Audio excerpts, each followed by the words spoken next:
It was 1994, and I was a postdoctoral fellow at Yale University when I met the first child diagnosed with Canavan disease.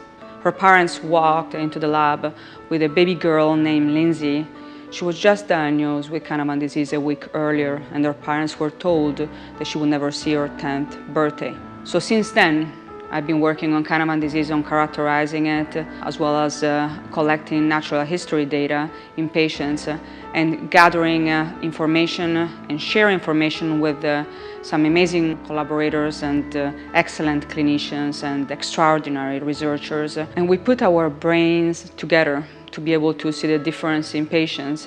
We work on experimental methods to deliver genes into the brain using viral vectors with the collaboration of Jules Samosky at the University of North Carolina. This is the virus that we work on. This is a replica of it. It's 1 million times the size, and it was generated by a computer that the X-ray crystal structure was formed.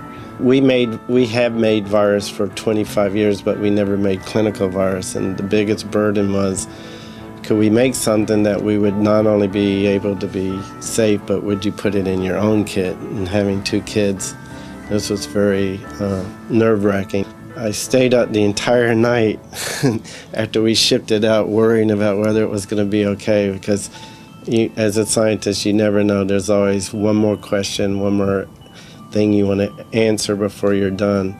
But we were fortunate and lucky in that everything turned out right. And as you know, now we've gotten a reputation of being the best clinical heart producers. So thanks to the original Canavan study. Yes, it was a very exciting time, still is. We were so grateful and so excited that there was a team willing to work on this disease. We had begun advocating and lobbying in Washington, D.C. to ask for more funding for Dr. Leone and her team.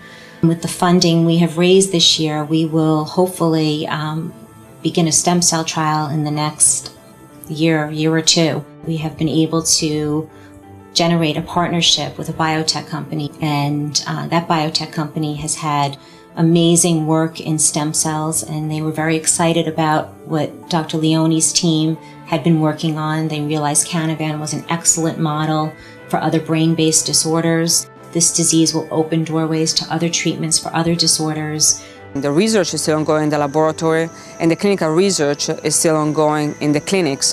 What we have learned from this experience has taught us that the best way and the most successful way and productive way to accomplish results that you can see in the patients, is really by sharing information, by developing a trustworthy relationship with scientists. The amazing support of the families and their friends and the donors has changed the way we treat Canavan disease.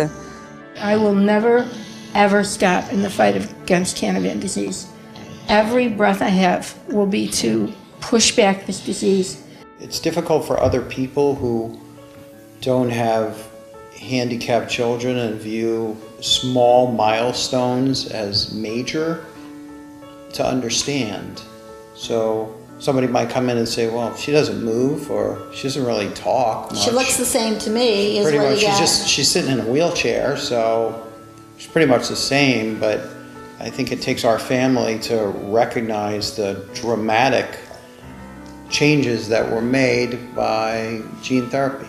We feel very, very fortunate. There's no doubt about it. I mean, we're happy to contribute, whatever. We do the MRIs, even though it's a lot of work and travel and everything, and it just bothers me sometimes to sedate them, that type of thing. But I realize that, we've been given something that could someday cure these other children.